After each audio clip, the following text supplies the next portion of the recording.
we can do that. Okay, first of all, is anybody here already familiar with the Secular Coalition for America? You guys are? Okay, very good. We're going to be talking pretty much taking two routes here. We're citing the Secular Coalition from Missouri chapter. That is a big part of why we're presenting here. The second is the Secular Coalition for America works more at a national level for national policy formation. So they actually lobby for legislators, that kind of fun stuff to consider the secular side. So irrespective of what organization you might belong to, whether it's Americans United, whether it's Unitarian, whether it's American Atheist, doesn't really matter. We're all kind of under the same umbrella as far as this organization is concerned. So basic idea is if it's a secular concern, it falls under the purview of this organization, and we're going to do what we can to basically promote that viewpoint. And again, I'm not a specialist on everything. Nobody is. I think the biggest inroads that we can make, especially in the state of Missouri, is to start establishing a network. The big thing behind that is if, for example, say Warrensburg is where you're from, not a whole lot of local support. If you have something going on at, say, City Hall, some kind of weirdness going on with legislation, or just any number of things, just shenanigans in general. It's good to have you there. If you're plugged into the network, you can notify us, that kind of stuff. We can bring it to light. Same, if you plan on doing something, show support is available. The whole idea is just trying to coordinate our energies and try to get kind of more of a focused and accurate representation of who secular Americans really are. You still listen to some speeches by legislators and politicians, and you think we're just kind of an afterthought. And we're making up a much larger portion of the demographic that they're admitting to. So I think it's time that, will pass time that we actually represent them well. And that's kind of what we're trying to aim for. But anyhow, the Secular Coalition for America, the mission is stated up, as you can see. Basically, it's just to promote the visibility of our non-theistic viewpoints in Congress and in secular government all around.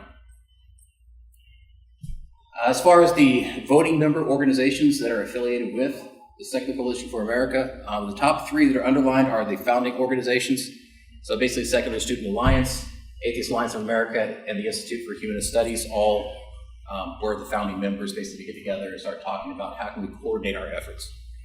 If you look up there, we have a pretty good list of people who are directly signed into this type of organization. What I do like about this, this is much more inclusive than a lot of organizations might be otherwise. So, for example, if you look at the American Atheists, they might have a very kind of a specific social agenda, and they're trying to promote, say, the branding of atheists. They're trying to drive a certain conversation or a certain narrative, which is great. Freedom from religion, same thing. They might have a very focused legal approach as to how they go about trying to do their job. Same thing with the military, recovering from religion. Each one of these is kind of nuanced in a way that it needs to be nuanced, to be fair. But the good thing is, again, where there is overlap, we should be able to sit there and have kind of a broader organization that can kind of draw upon those resources and provide resources to these individuals as they try to go about their business. So a couple of organizations you've seen that we do represent, and a lot of times they do quite well for representing their own. But again, these are people we're typically just very much so in contact with and affiliated with. I do want to point out that the big red letters up there, we're talking to a group of, I'm assuming mostly predominantly either atheists or skeptics. This is not an atheist-only movement by any stretch of the imagination. It is really more for people who have a secular outlook. And really all that, I think honestly secularism is one of the first terms we need to take back and define so people understand what we're talking about when we say secular. I mean, they're looking right in there with atheism and Satanism, it's all the same thing, and it's completely different ideas. But if we're not out there promoting this, who's going to stand up and actually, correct anybody on this? And this is really kind of where the game plan comes in. For example, how many people here love to lobby your legislators? Anybody? Okay, right, and that's the national level. That's what they do. They are lobbying organizations. They're 501c4.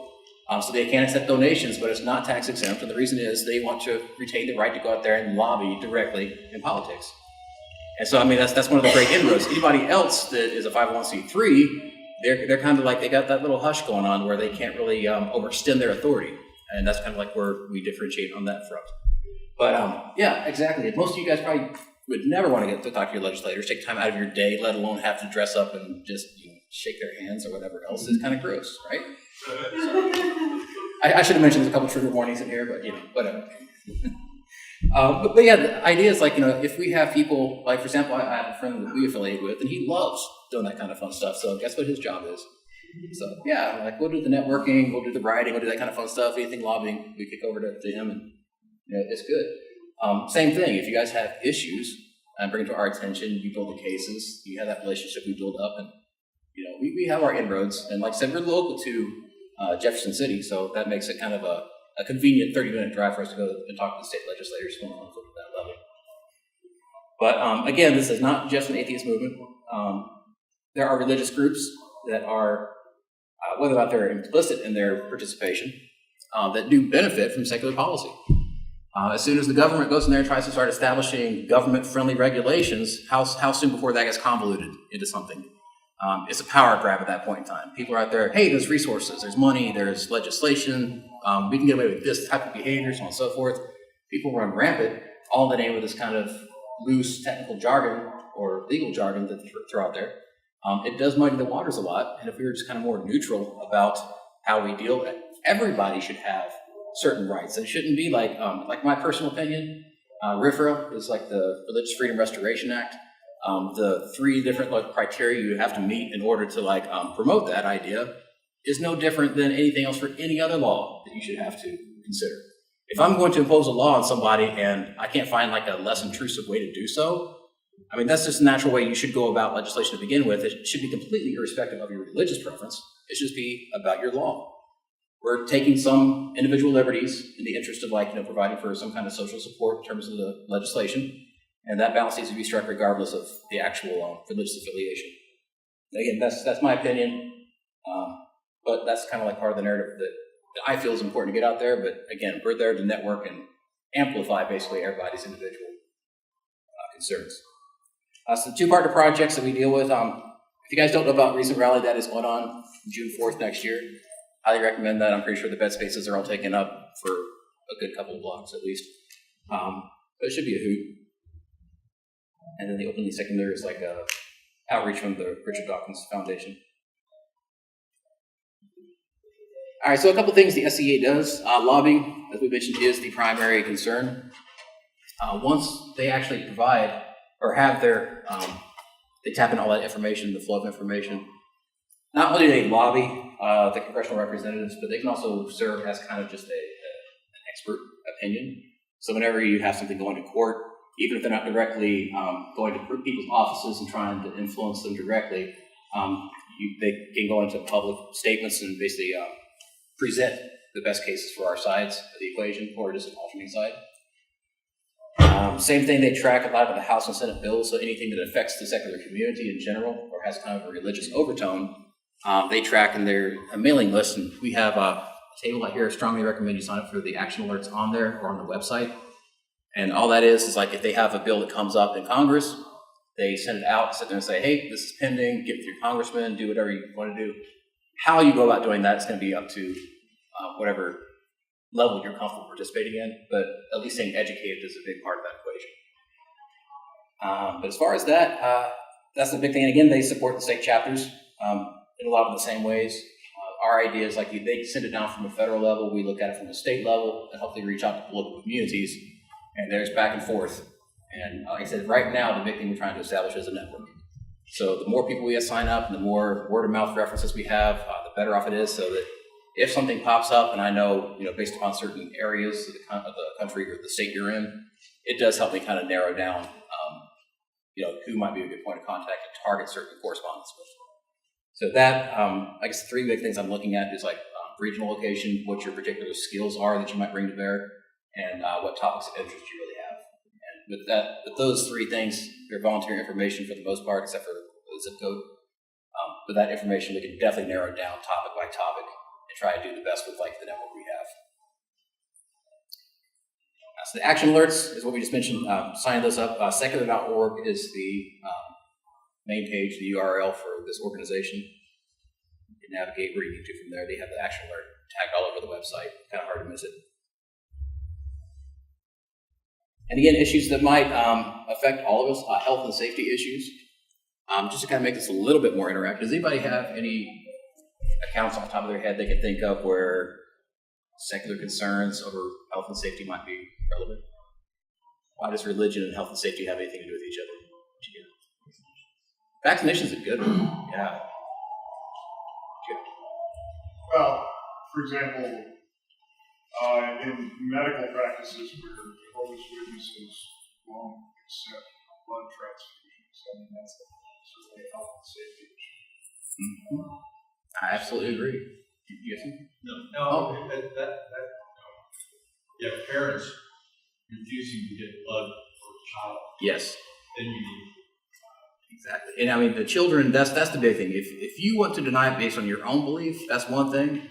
I don't see the state going down, kicking in your door and forcing you to take a blood transfusion as an adult. I mean, you're going to reap your own, benefits of your belief. But yeah, when it comes to the kids, we definitely need to intervene because they are not in a position where they can make an educated decision. And honestly, some of the decision processes that go behind these, I have to raise the question is like the competence of the parents when they're actually endangering their children to that extent. Of course, what that extent entails is kind of a difficult line to define. But well, there's the anti-vax movement, there's the GMO food issue, there's organic food issue, there's all kinds of Contraception. Yeah. Right. Absolutely.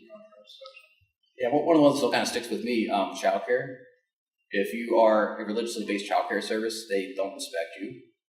So for like health and sanitation purposes, you have completely different criteria because of religious exemption. So there's a lot of things out there that are like the religious exemption card has been overplayed. And you see abuses of that scattered all over the media. If you look at our Congress and how many scandals go on with Congress, with business, with local communities, by their own narrative, by and large, that's a Christian community. That's a Christian individual or a religious individual. So they're not immune just by the fact that, they affiliate with a religious idea. So, I mean, by the same token, I think that's been overplayed where, we trust you to manage your own affairs because you're religious. I think that's been definitely proven wrong time and time again. 20 years in this one rural county in eastern Missouri, not doing any contraception. Can do no wrong, right? Yeah. And see, that kind of stuff definitely, in my opinion, that needs to be challenged and needs to be challenged loud. That's not widespread, but like snake handling. Yeah. Hey, you know what? I think I'm all for snake handling. Oh, yeah. I'm like, get all the crazies together, let them pass that thing around, man. I'm like, yes. They'll take care of themselves. Yeah. I don't like snakes. I'll admit that. Snakes and bears, I don't like bears. So bear handling, I can't recommend that either. All right. So yeah, health and safety is a big one. Education, that's a huge one in my book as well.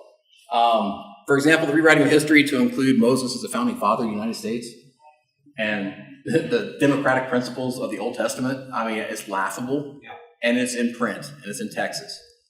Because these guys are organizing, they're lobbying, they're trying to force their particular agenda. And honestly, I gotta wonder how many of them actually believe it, and how they're just trying to manipulate the public narrative, that they're effective when they do this. And they're trying to make it seem that slavery was not slavery, it was just actually workers. Yes. They're calling them workers rather than slaves. Exactly. So they're really putting a different color on the entire. It's a huge whitewash, and part of the problem is when you have education systems buying off on this, you have young kids that are impressionable, and they are trying to basically, in my opinion, brainwash a certain narrative in these kids. So maybe now they've lost that narrative, they're scared because, like, number one, gay rights is making progress, the atheist movement, people say atheist in public without getting stoned off the bat in some areas, maybe not Lawrenceburg, but in most places, I mean, you can at least say I'm atheist or I'm secular, and you're not having the same backlash you would, because probably back in the 1970s, it probably would never have come up in conversation, unless you're like a very, very small, close-knit, trusted group of friends. So yeah, I understand, like, if the Christians look at the world the way it is, and they see it as an encroachment or as a war because the other side's making progress, I understand them reacting, but again, I think the way that they're acting is completely inappropriate.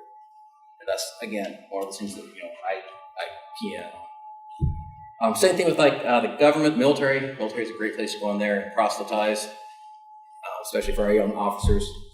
It's great. This is not a religious battle we're fighting. It's a secular organization.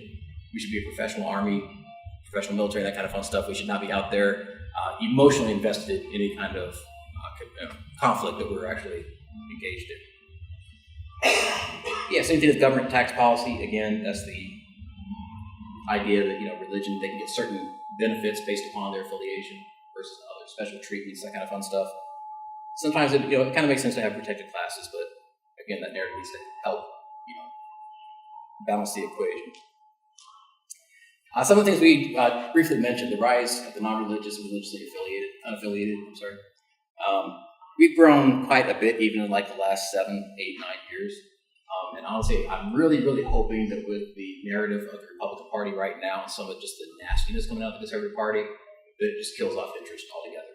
Because I think some of the younger generations are just fed up with some of the hatred that's coming out, some of the bigotry.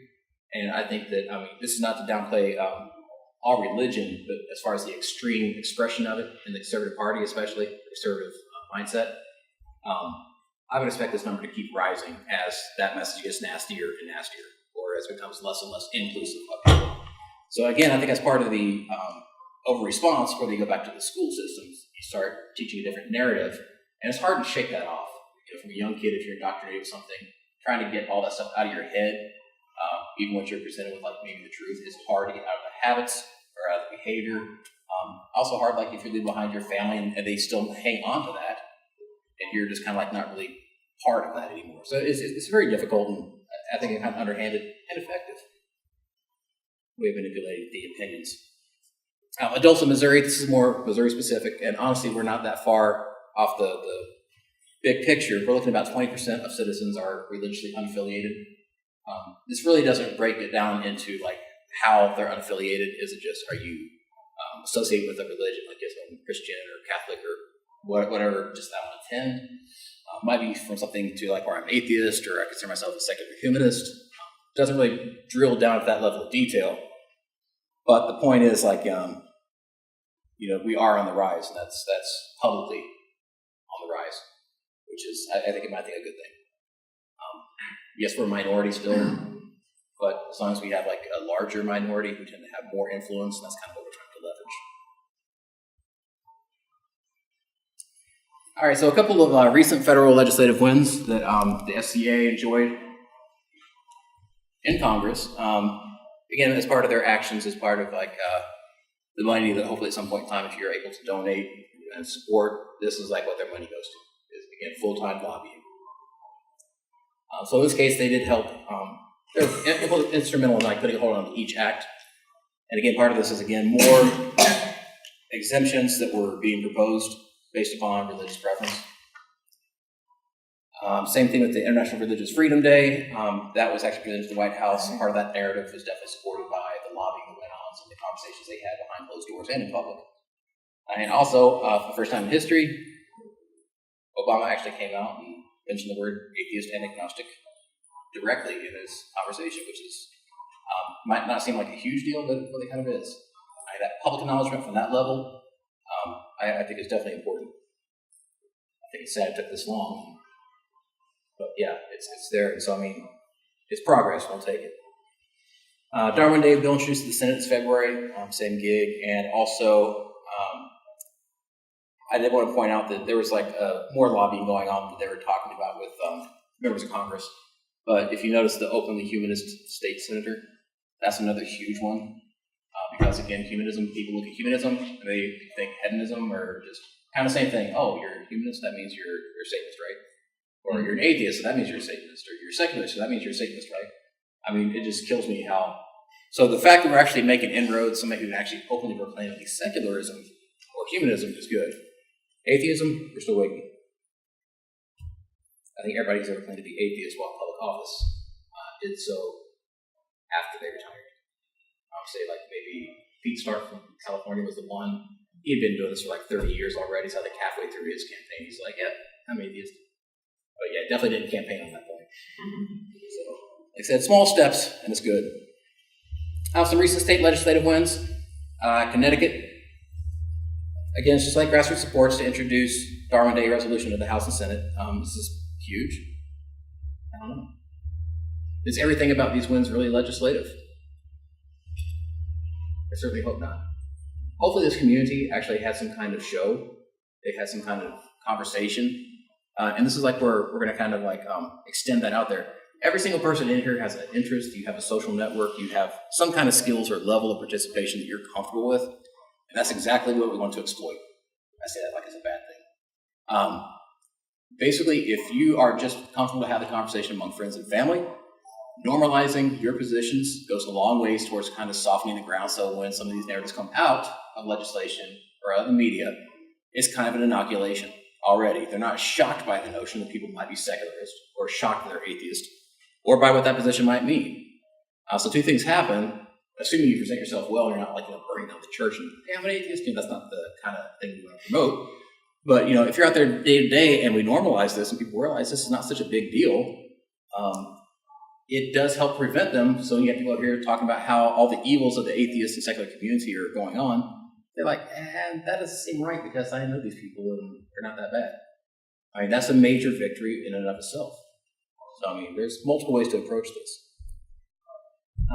California, the right to die, that's like one of the other big bills we're pushing for right now. Again, I think the concern is this is predominantly religiously based. To commit suicide, as it were, is a sin. In this case, people who are terminally ill that are suffering, they have the vested interest in the arrangement here. So, again, should we be having this discussion from a religious perspective or from kind of a more secular humanist perspective? And there's a big battle going on in terms of like what the moral answer for that is. And I definitely did not want to paint that the people who approach this from like the religious side of the fence. I really believe that most of them they genuinely believe that. That's part of their belief system. And so it's not like we're trying to sit there and just shut them down completely. When we engage with other individuals, I think we need to respect that and just understand, like maybe sometimes articulating your position and realizing, I understand, but what's the real issue? The real issue is like, what's the value of human life? And if you can talk on that level about it and still respect their position to the point where you allow them to have it, to challenge it respectfully, I think that's where we're going to make the most of our inroads. And that you can definitely do without lobbying, because let's face it, lobbying it should be like the last thing we do after everything else has been exhausted. Actually, this can all go on concurrently because it's kind of a big mess anyway. So just do what you want, be effective is kind of the key. Let's see what else we got. Michigan, again, saw legislation that promotes direct government endorsement of the Boy Scouts, which have again, exclusionary cause. They just recently allowed for gays to join the Boy Scouts over a big stink.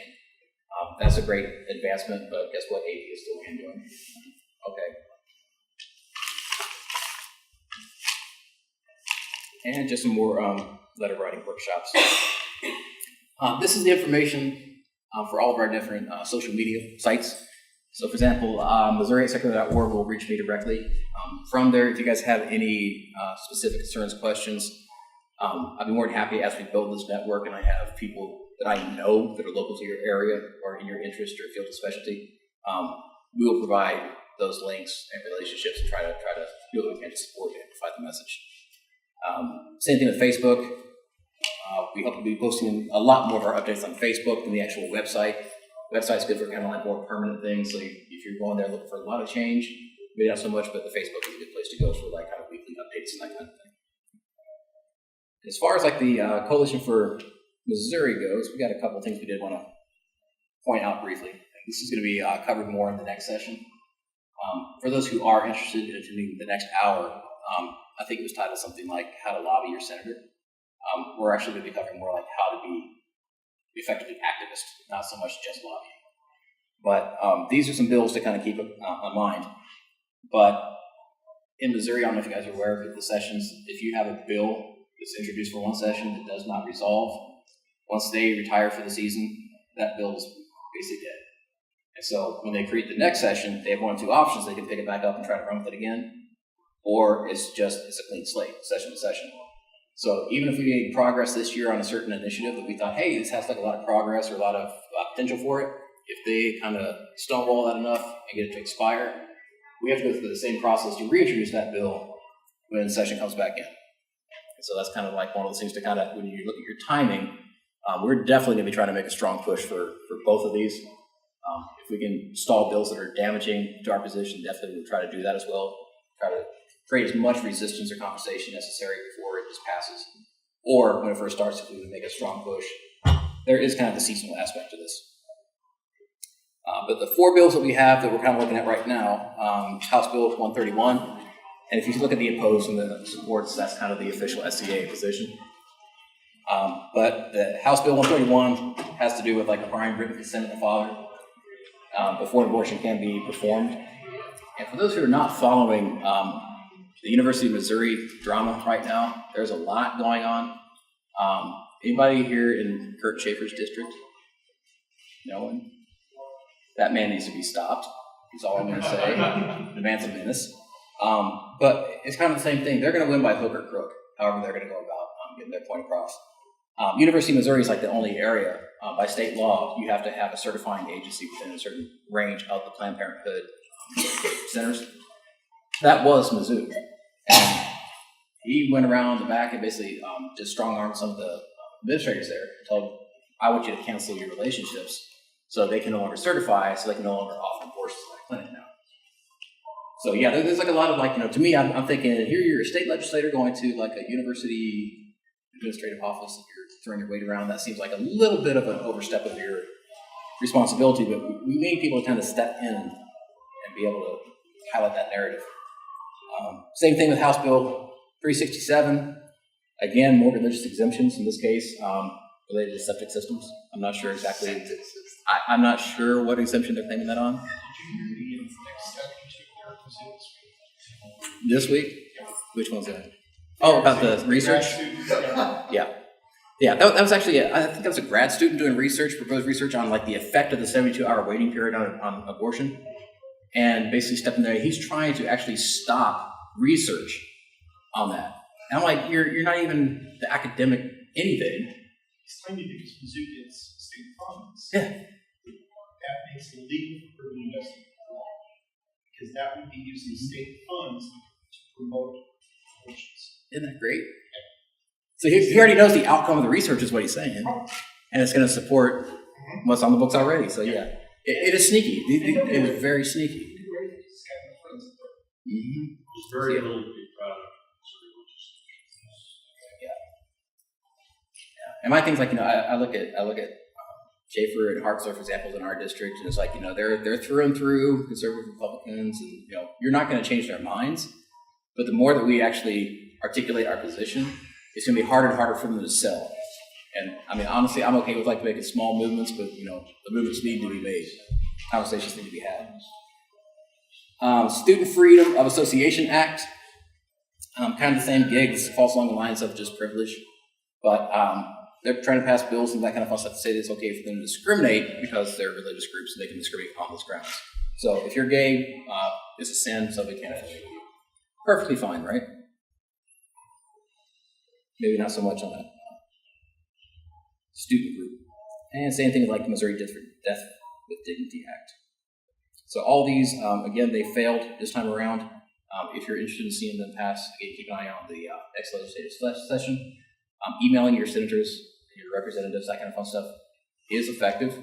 Every time that you personally correspond with them, they have a staff member that has to intercept that message and run with it. They count the number of responses they get.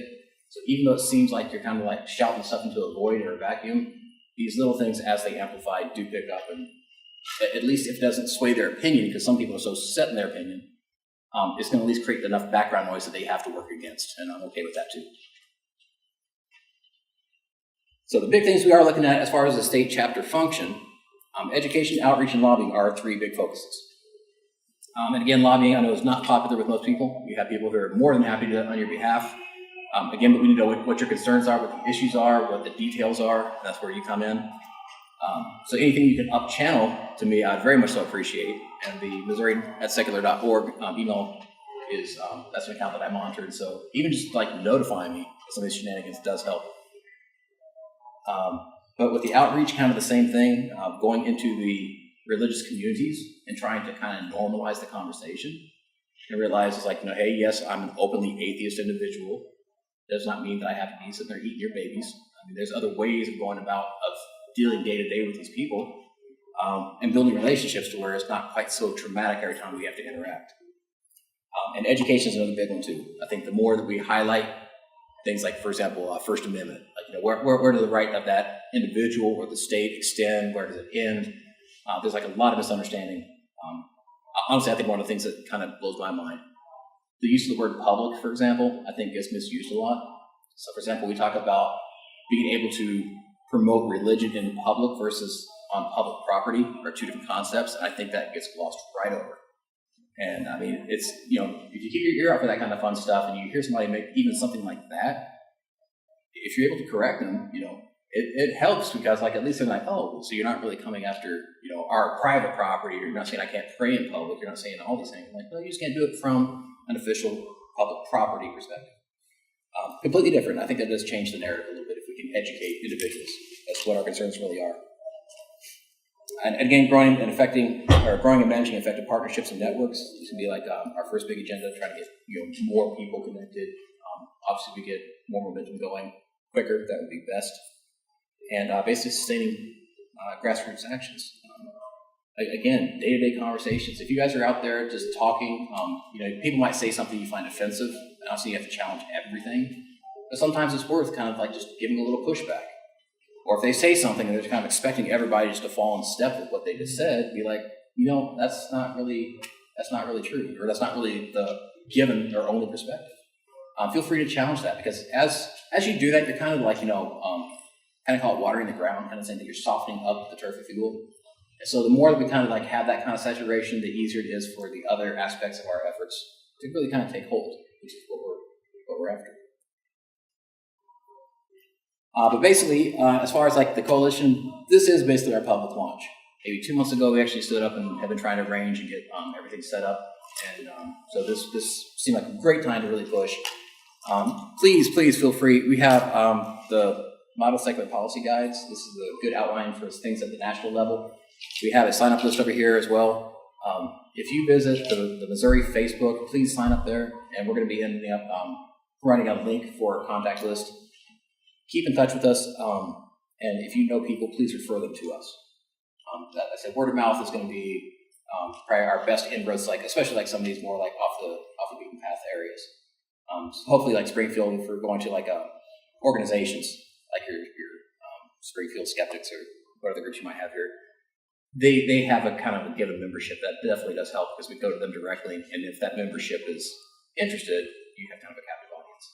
Yes. I have a question for you. Sure. Is it okay to ask it now? Absolutely. On the vaccination issue, that to me is not a religious question at all. Now, in Missouri, we used to have 3 options, I think, in the law if you didn't want your child vaccinated. One was religious, one was philosophical. There was 2, religious and philosophical. I don't know where it stands today. But About health, wouldn't that be one? There's a medical exemption. there is both of them. Okay. At any rate, I think historically certain groups have resisted vaccination. To me, it's a scientific question. It's a rational question. And I'm not a flaming individualist by any means, but I think that there should be an individual option whether or not to be vaccinated. These vaccines have had mercury in them.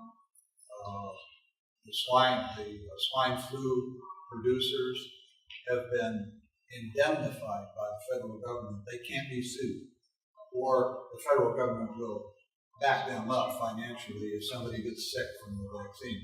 So my point is, in the focus of your lobbying or your efforts, I wouldn't worry so much about a religious objection. I mean, that is ridiculous to have somebody privileged because of their religion. I agree with that. But why not expand it to a philosophical exemption to the point where if a person for themselves or their child does not wish to be vaccinated, that they can do that. That's public health. I disagree with you completely in this concept. Yeah, the individual rights are impinging on the health of totally unrelated people who It is an walking engagement on issue. the street. I'm saying it's a social It is. contagion. Yeah, I have a question. So there's a balance. So I have a question. you mentioned Pete Stark and the fact that he's not in the Congress anymore, and I was aware of that. Are there any openly secular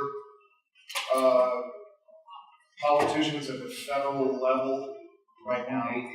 None openly identified atheists. Pardon me? No openly identified atheists. How about people who just say, I'm not religious, or an agnostic or something? I'm curious. I'm not sure how we come out in a public statement to make that.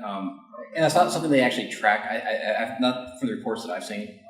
My level of research, I mean, I look for like, atheism, agnostics. Those are like two keywords that trigger responses in the public.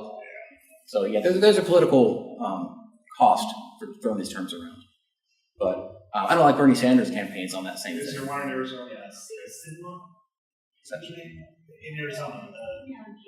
Cinema, and then there's Bernie Chambers in Nebraska. Oh, thank you. Appreciate it. I'll look those folks up. And just very quickly, I have lots of relatives in Missouri, but I'm from Seattle, and I'd like to meet other seculars in Missouri and Kansas. So talk to me. I'd love to meet you. Right. Yeah. She's. Very nice. Very nice. She's busy. Thank you. Oh, sure thing. Just a quick, just wrap up. I'm not sure if we had the contact information correct here, but I'm Chad. This is Carla over here. If you guys haven't recognized her, she's very much so involved around the conventions in the community. Associated with, she's the state director for American Atheists in Missouri. Rob Rasmussen, that's kind of our watchdog guy. He's a lobbyist. You guys probably haven't met him by name, but and Brian Conklin. Again, one of our members that we kind of make up the constituency of like the executive directors for Missouri. And from there, we're trying to build the networks, the capabilities. So really, we have 3 regional directors we're trying to establish. In Springfield, Thomas Essel, he was up here for the E Pluribus Unum speech earlier. He's come on board with the Springfield point of contact, so we're kind of hoping that he's got the right energy, that kind of fun stuff seems to be right on board. And then for Kansas City and St. Louis, currently we're unfilled. We're still kind of like putting feelers out to people who might be interested. So definitely, if you're from those areas or have contacts, please help us kind of get in touch with some of these organizations. It would definitely help. But once we have that, then hopefully you have somebody local to you guys that you can kind of reach out to and have direct support for direct regional concerns. And then, of course, they can call upon the state and national level if they need to. So, I mean, I guess the bottom line, like for the action, needs to be like, again, one more to do for the next session. But what we promote here, really, I guess we could have had like an acronym out of that. I'm not sure what it is. But self-assess, be reasonable about whatever projects you're taking on. If you're pretty much an introvert, we don't expect you guys to be going out there and doing public speaking events or lobbying, that kind of fun stuff. If you're at a level of risk, for example, always a good idea to kind of assess your environment and figure out, like, what's the possible fallout. We don't want people out there, like, sacrificing their careers because they come out publicly about something or in the wrong community. We don't want them, like, physically assaulted. Same thing if you're a student going to school and your parents are not atheistic. You probably don't want to go out there and start challenging that if they're your lifeline to, I don't know, going to school and the financial rewards that come with that, right? And networking, again, please sign up, promote just our contact information, and as we get a network built up, that gives us the ability to actually function, which is what we really want. Stay informed, educate yourself. Key thing is, like, if you're going to be out there speaking in public on behalf of any issue, if you're going to be talking amongst yourselves in the community, probably best if you're educated on those items, so you can, speak and at least talk to the areas of, like, where there might be logical fallacies and certain propositions, or just if you know the issue and you know what the points are, it definitely helps you come across as a credible source when you go to represent. And again, taking appropriate action, whether it's like social, moderate, or kind of more formal, that's up to you, is like what you're comfortable with. And if you have a concern, send it up to us and people who love doing, like, writing letters and that kind of stuff. We'll do that for you, press it on, probably format it for you, have you sign it, and we'll facilitate that process. And again, being effective, that's the thing, is picking your battles. We're not going to fix every single thing, correcting every single person. You're probably going to get like a reputation for being kind of difficult to approach. We definitely don't want that. And again, relationships, you maintain those as well, and just your sanity. So engage at what's appropriate level. And other than that, our contact information, we have business cards up here for that. If you would like to take those, you're more than welcome to. Same with the manuals. Any other questions before we go? Yeah. One of the things I find frustrating living in Missouri, and I live in like a blue district, and I don't have any problems with my representatives. However, I see like heavy metal posts about some crazy state left from Missouri who's it's always gonna be like in Springfield, I just don't know what I can do in St. Louis to try to fight against or help or these frustratingly conservative Springfield state reps who come from some small, tiny, Republican district, and they're submitting these bills and stuff, and it just doesn't feel like there's anything I can do. What do you do for a living? Real estate developer. What's that? I'm a real estate developer. Real estate? Okay. There's like a lot of things in there that we look for. So for example, like on part of the uptake form, there's a list of skills that we have you drop down. There's like a box for other if you have, like say maybe you have an interest, even in graphic design. You have an interest in writing. It could be either expository or it could be either like writing for education or writing for persuasion. Whichever you choose, everybody has their own little niche and their own skills. You might like to go out there and hold signs and get in people's faces. It really depends on what level you really want to do. But the things you can do is like, even if these guys are going to be protesting down in Springfield, and you're like, I don't like protesting, but I can build a kick-ass sign. That helps them because they don't always have the resources or the time or the skills to really make it an effective or like just put on a good front. So, just even small things that you're able to do across the state or across the country even, it's always welcome. And just, I feel your pain. It's frustrating to watch the world burn. You're like, I'm not even getting the garden hose here. And so we're trying to set up the brigade here, if you will, so that we can respond better. And it might be like, again, I'm not expecting like overnight progress. I'd love to. But the sooner we kind of get this network built, then the more we can start kind of connecting resources with what we're trying to do. But yes, like I said, stay informed, keep in contact. If you have specific ideas as to what you can do, by all means, feel free to channel to us, and we'll consider them as part of the action plans. Yeah, fair enough. Just think about the question. The position of Kansas City and St. Louis that you're trying to fill, what kind of qualifications? Pretty much organizing is the huge one. We need somebody who can actually approach multiple people that can manage across a bunch of different skills. Like for example, if I can reach out and responsibly expect that if I have needs of a network, that you're maintaining a network, that if we have something regional in that area that I can't do directly, that you could be a spokesperson. And again, directly, there's a way you can also build up like maybe even a couple of close cabinet members in there, because like we're going to have more or less committees, that kind of fun stuff set up. And if you have somebody who's like better suited to public speaking or better suited to lobbying, as long as you're pretty much in tight contact with them, and that's really the big part of it. As long as you're like active, able to give it that kind of time, and you can organize and get people managed, I think that's kind of a sloppy definition, I know, but at this point we kind of need somebody to run all jobs until we grow, and then we can compartmentalize more. But not necessarily education. No, there's a lot of self-educated people. As long as you're articulate and able to articulate and represent the cause properly, I think that's the majority of it. But yeah, that's definitely the management of, if we hand over a network and we say, hey, here's the people, part of that's going to be like relationship keeping. And it might be people who, like for example, like the Unitarians, they're religious.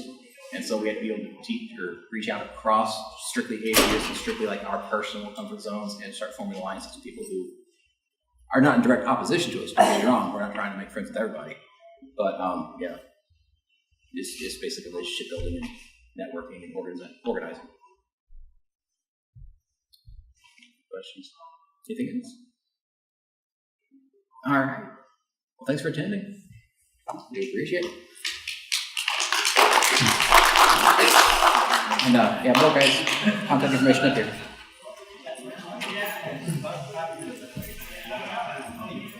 San Francisco, huh? Small change. Very small change.